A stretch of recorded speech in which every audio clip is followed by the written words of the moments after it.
This is Ryan and Michelle, and welcome to the Celebrate Marriage Cast, where we hope to restore and reclaim godly marriages through honest and real conversations.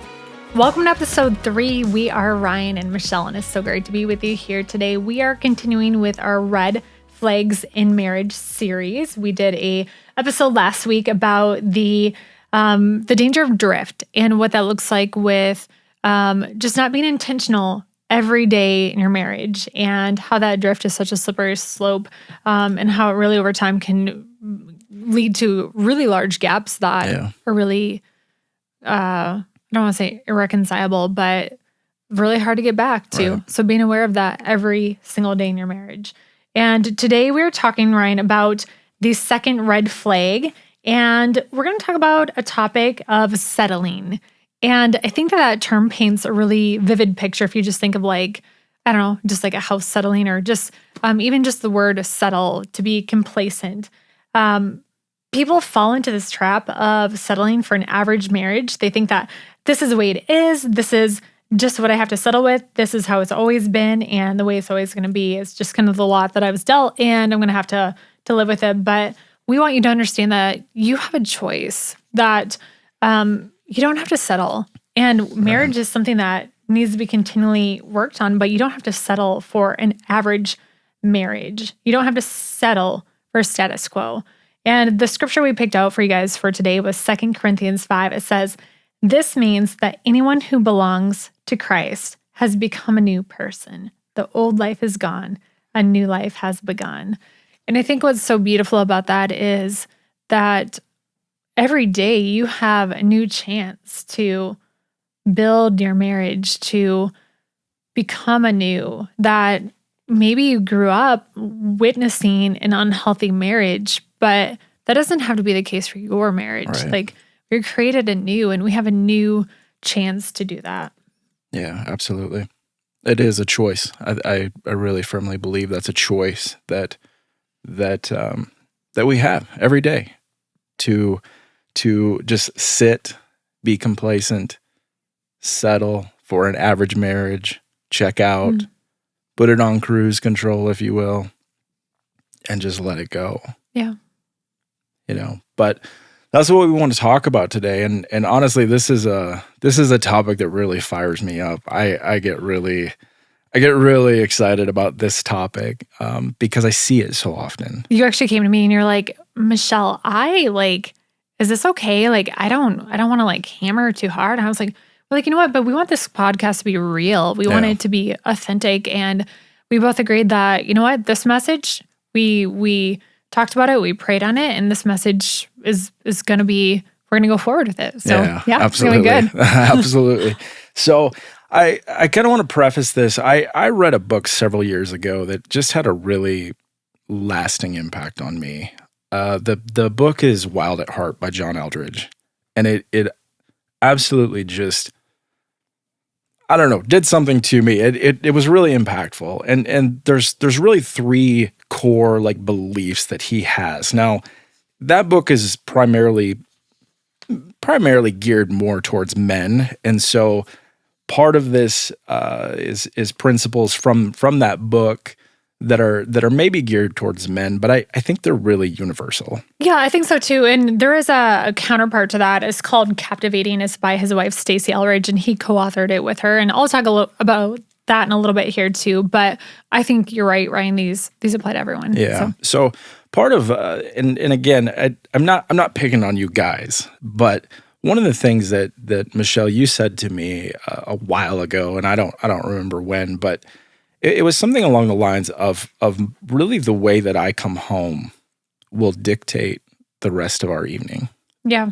And so that's part of why I think that's true in a lot of situations. And so that's part of why I get fired up about this. It's part of the reason why I want to talk about this, and I'm going to talk to the men listening. And like I said, it is universal, but it might seem like I'm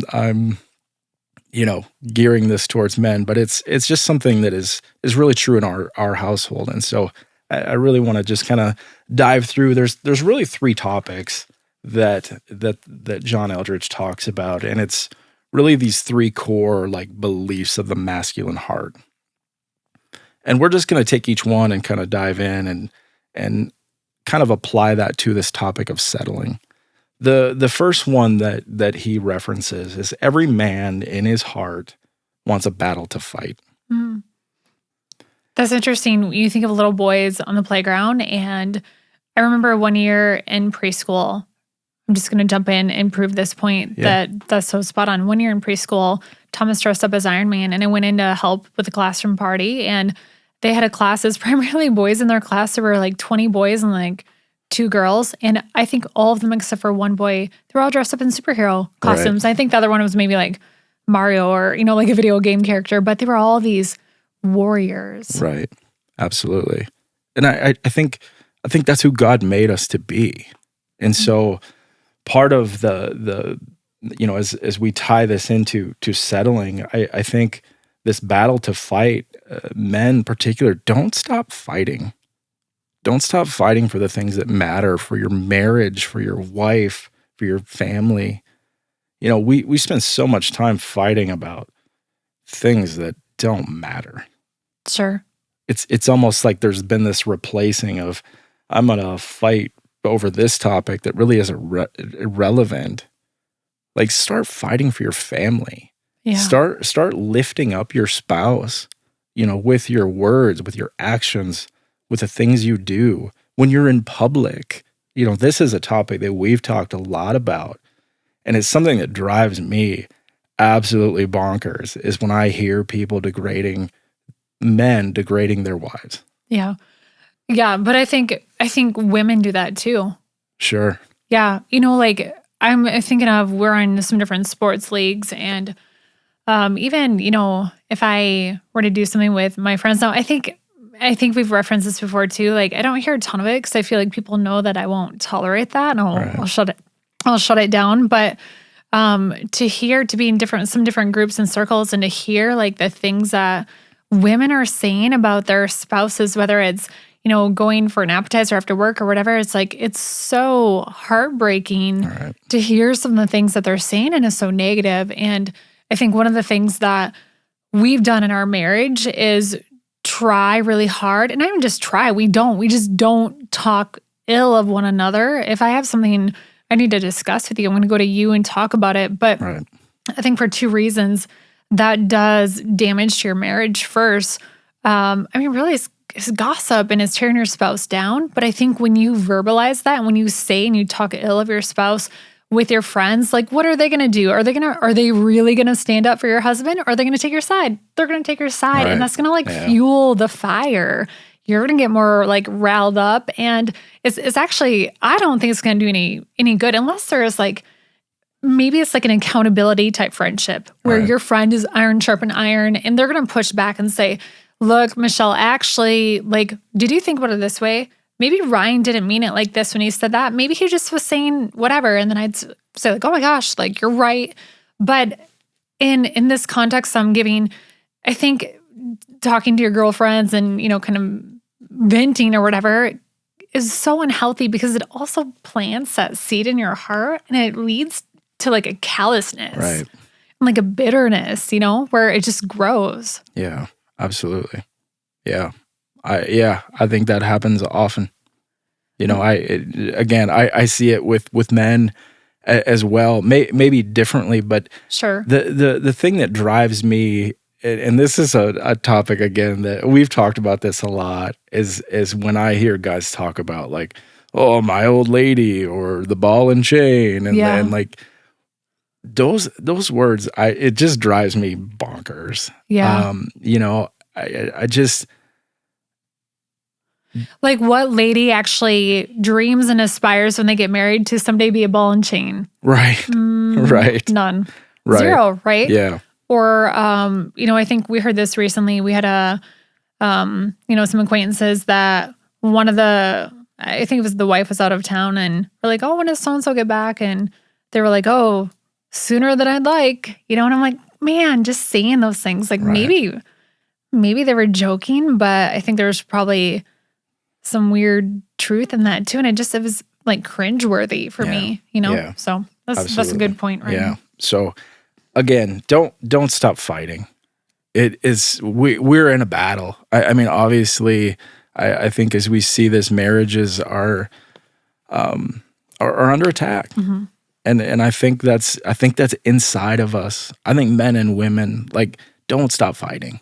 Yeah. It's such a core part of who we are. It's just a matter of picking the right fight, if you will. Yeah. So the second, we'll kind of jump in here. The second kind of core belief that he talks about is an adventure to live.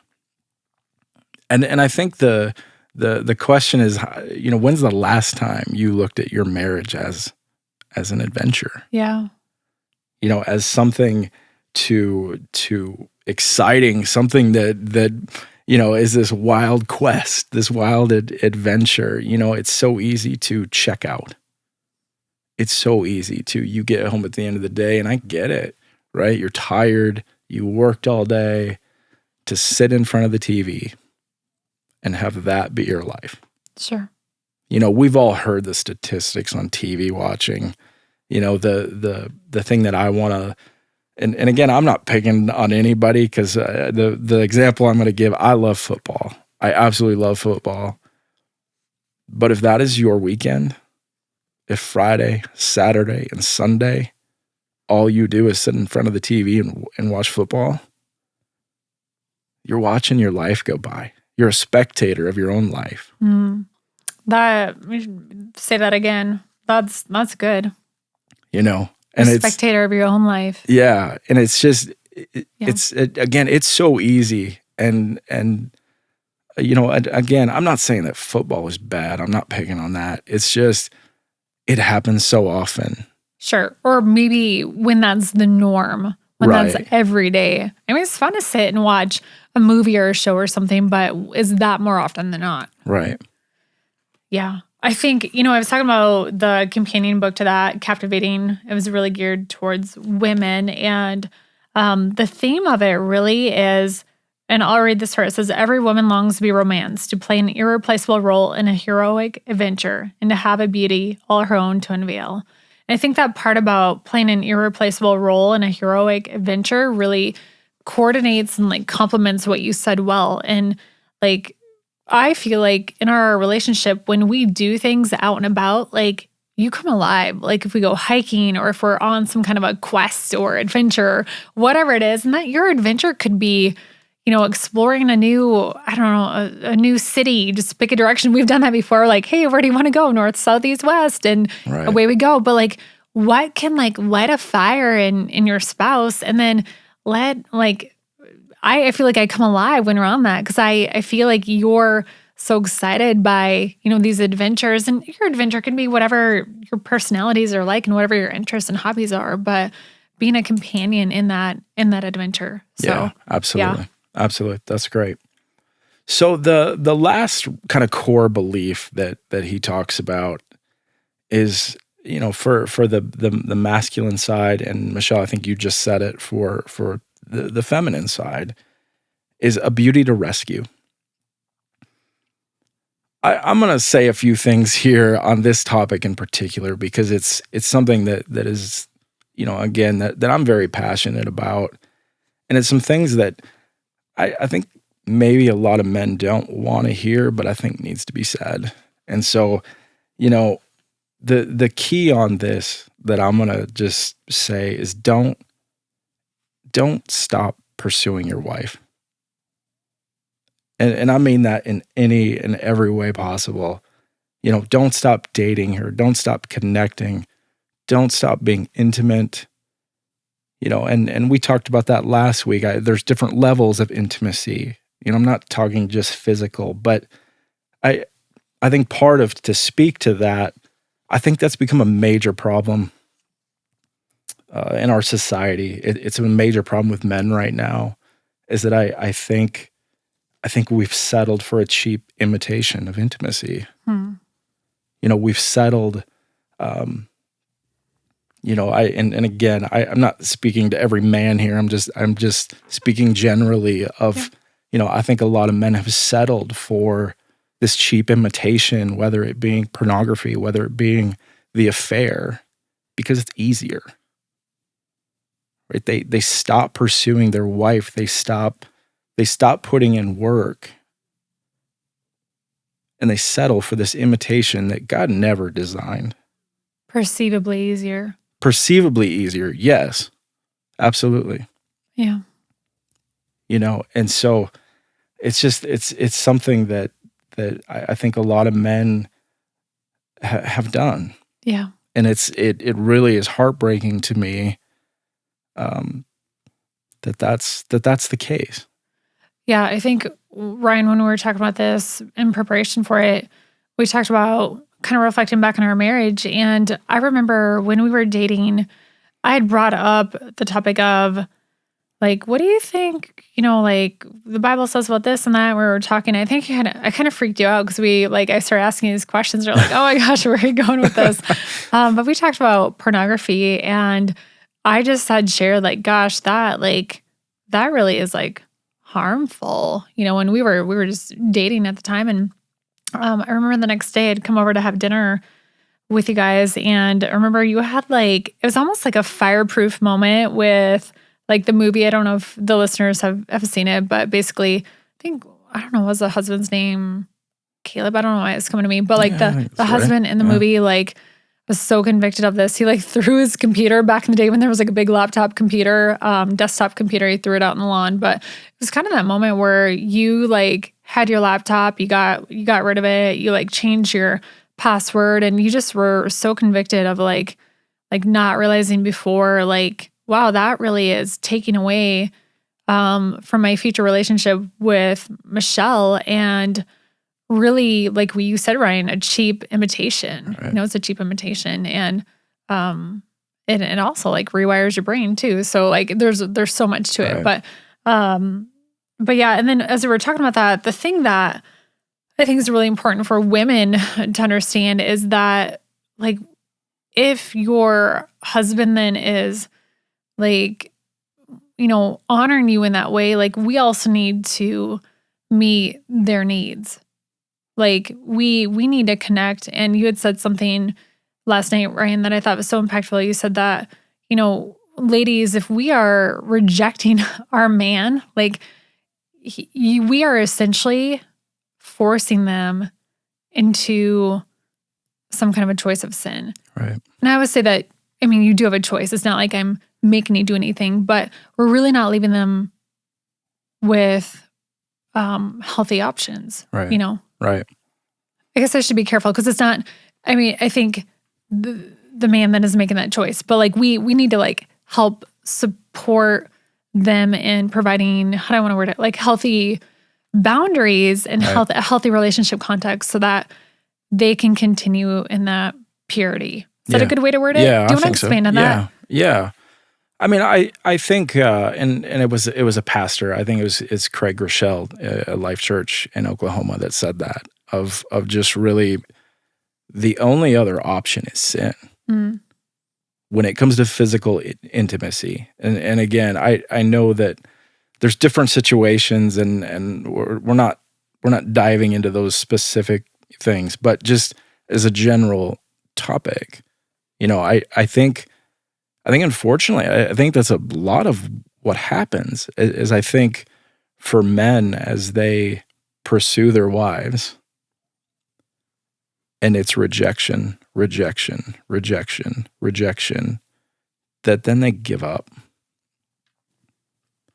And, going back to our story, some of that was just a choice.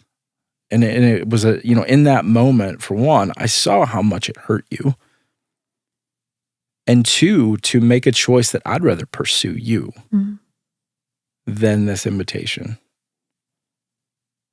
And so that was kind of that moment of really understanding the pain that caused you.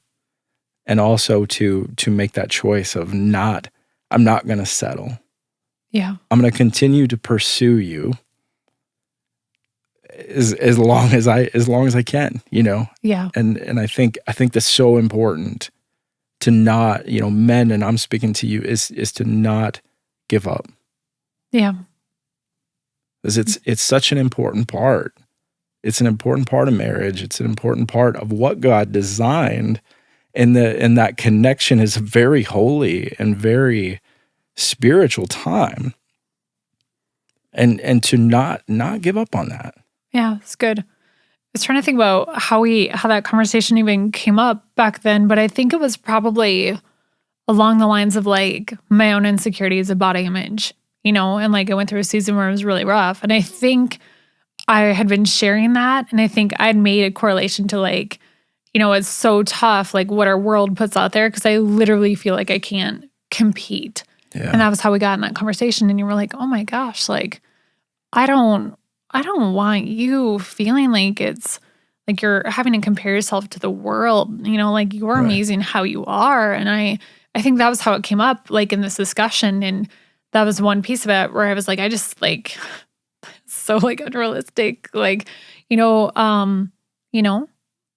but being content, and I'm just content, but being proud of who God created me to be and being grateful Yeah, absolutely. for the body and the skin that I live in. Yeah. And not wishing that I was made differently. Like God knew exactly what he was doing. So the fact that I can own that, and like you see and honor that beauty, goes back to the whole thing with the captivating, like that you can be captivated by it. Yeah. Means a lot to me. Yeah, absolutely. Do you think a lot of, Michelle, women have that insecurity? Oh, for sure. Yeah. I mean, I think that's why they make, like leggings with like extra compression and, Sure. I mean, here, I'm just thinking like all the things, all the services that like the typical woman gets done, like the waxing, the eyebrows, the eyelashes, the nails, the hair, like it's a, Right. quadrillion-dollar industry, like all the Right. things, the tanning, the lotions, the big thing in my circles right now are like frownies. You wear these things. They're not a paid sponsor. I shouldn't even have said their name. They should be. Like you slap these like things on your forehead when you sleep so you don't get frowns on your forehead, and you have like all these stickers on your face and like these serums, like for sure. And like, and I will say like some of that's just for me, like I want to feel good about myself, but I think society definitely feeds into that. You see it on Instagram, you see it on social media. You want to be enough. Yeah. Right? Yeah. But again, we have to base our identity in who God says we are, not who the world says we are. But there's a lot of competing voices out there for what we should look like. Right. Yeah. Good question. And I say that also to kind of set this up of men, like recognize that. Yeah. And in regards to, not just settling in of like recognizing, like if your wife is trying really hard to do these things, to recognize that and say, "Ooh, you look really good." Like, give her a compliment. Yeah. Every woman wants to know that she feels beautiful. Yeah. And so don't just settle in and just like, "Oh, I told you you're good looking once. I don't need to tell you again." Just have that always be at the forefront of try to compliment your spouse. Try to do that every single day. Yeah. If you can, to give that compliment, that extra little, just nudge that I think is super important. Yeah, it's not going to come back void. No, it's just for like sure. putting a deposit into your marriage love tank, Yeah, it's a win-win. absolutely. Yeah. You'll make their day too. Absolutely. So just a quick recap here. Again, just going to go through these real quickly. Just remember, a battle to fight. Don't stop fighting. Don't stop fighting for your marriage. An adventure to live. Life is an adventure. It can be. Don't be a spectator. Get on it. Get on the quest. Get on the journey. Start living. And then lastly, a beauty to rescue. Right? In marriage, you have a beauty. Treat her like that daily. don't give up. Don't settle for something that's cheaper. God designed something very beautiful. Don't settle for something cheaper. So good. So good. We'll be back for 5-Minute Friday. And we thank you so much for joining us today on the Celebrate Marriage Cast. Thank you for joining us in part 2 of our Red Flags series. If you missed the first one, check out last week's. And if you would like further help or resources on marriage and family, visit us online at celebrate.church/marriage. Also, if this has been helpful to you so far, would you consider leaving us a review? I guess if it's good, a 5-star review.